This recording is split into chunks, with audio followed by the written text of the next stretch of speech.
The Scandalous Life of Martin Van Buren. Martin Van Buren, the 8th President of the United States, is often remembered for his role in shaping the early Democratic Party and his influence in American politics. However, beneath his polished exterior, Van Buren's life was filled with controversies, rumors, and shocking incidents. This video delves into 10 of the most scandalous and intriguing aspects of his life, offering a deeper look into the man who was both revered and reviled in his time. Fact number 1. Early life, a rough start in politics. Martin Van Buren was born on December 5, 1782, in Kinderhook, New York, into a modest family. His father, Abraham Van Buren, operated a tavern that was a local hub for political discussion, and his mother, Maria Hose Van Buren, came from Dutch heritage.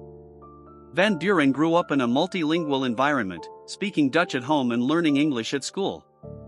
Despite his family's limited means, Van Buren pursued an education, studying law under Francis Sylvester and gaining admission to the New York bar in 1803.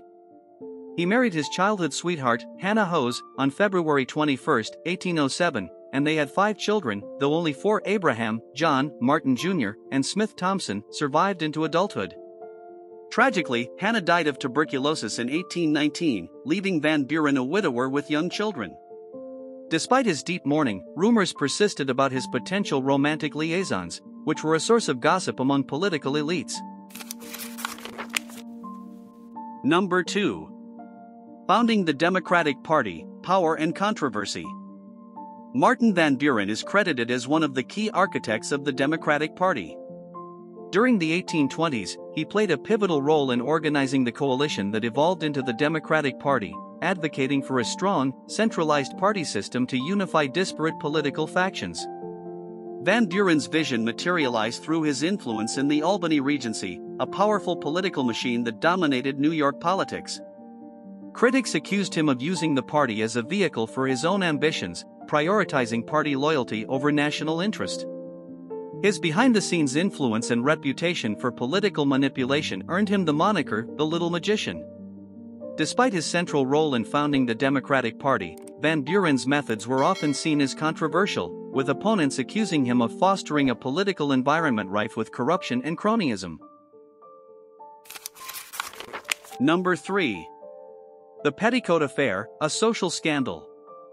The Petticoat Affair, also known as the Eaton Affair, was a social scandal during Andrew Jackson's presidency that had far-reaching political consequences.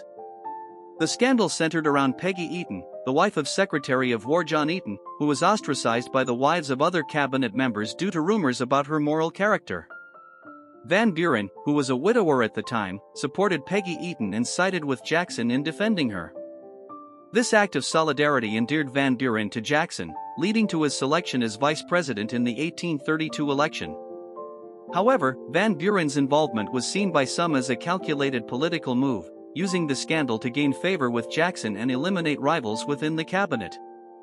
The affair highlighted the intersection of personal lives and political careers in Washington, and Van Buren's role in it added to his reputation for political cunning. Number 4. The Economic Panic of 1837. Van Buren's presidency was overshadowed by the Panic of 1837, a financial crisis that led to a prolonged economic depression. The crisis was precipitated by speculative lending practices and the Jackson administration's policies, such as the Specie Circular, which required payment for government land to be made in gold or silver. Van Buren's continuation of these hard money policies worsened the economic downturn, as banks collapsed, businesses failed, and unemployment soared. Van Buren's response to the crisis was to advocate for an independent treasury system, separating government funds from private banks. However, his refusal to take more direct action was perceived as aloof and unsympathetic to the suffering of ordinary Americans. The economic hardship that ensued contributed to Van Buren's defeat in the 1840 presidential election, with critics branding him as ineffective and out of touch. Number 5. The Amistad Case, a controversial stance on slavery.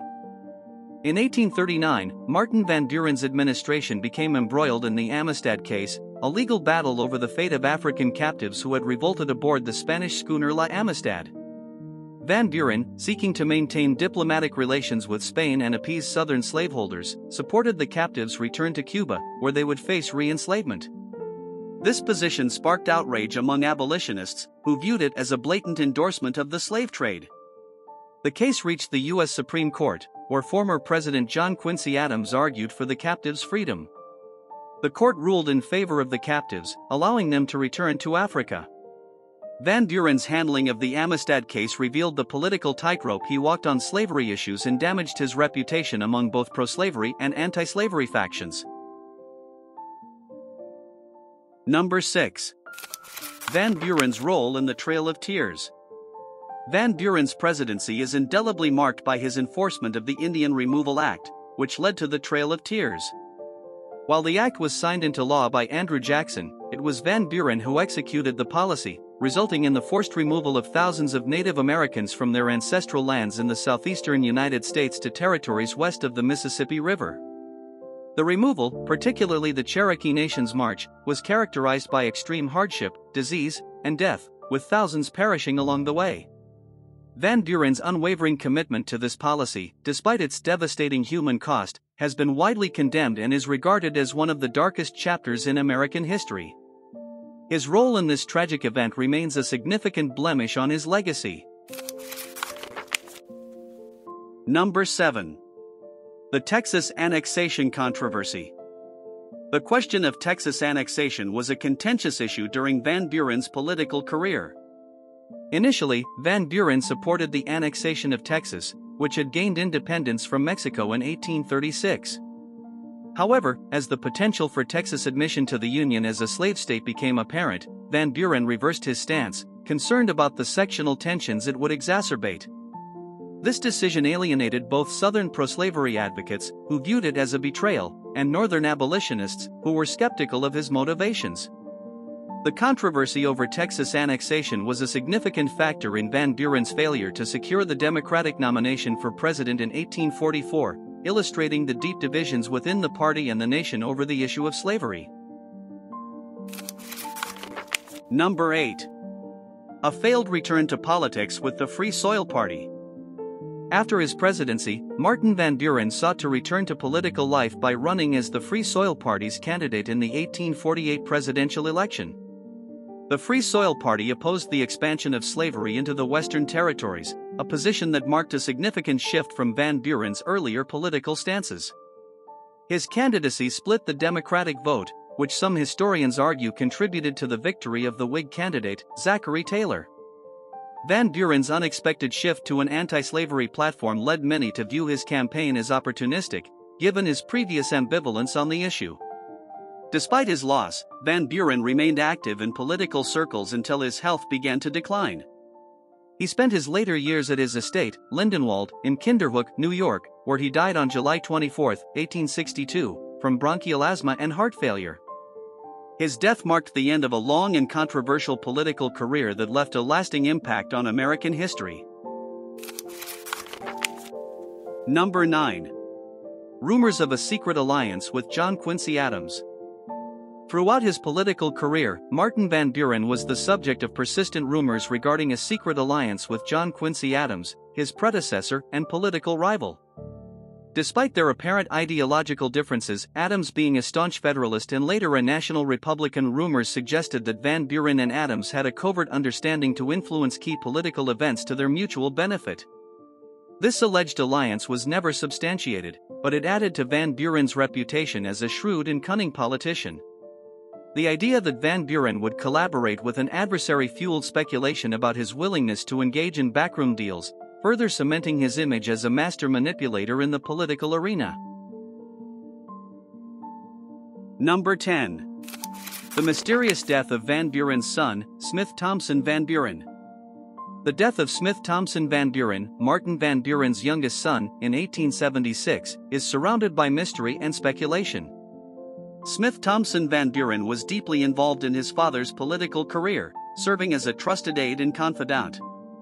His sudden death at the age of 59 led to various rumors, including the possibility of foul play or financial troubles.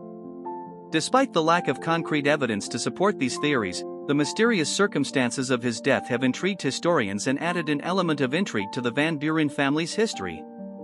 The loss of his son was a significant personal tragedy for Van Buren, who had outlived several of his children, casting a somber shadow over his later years.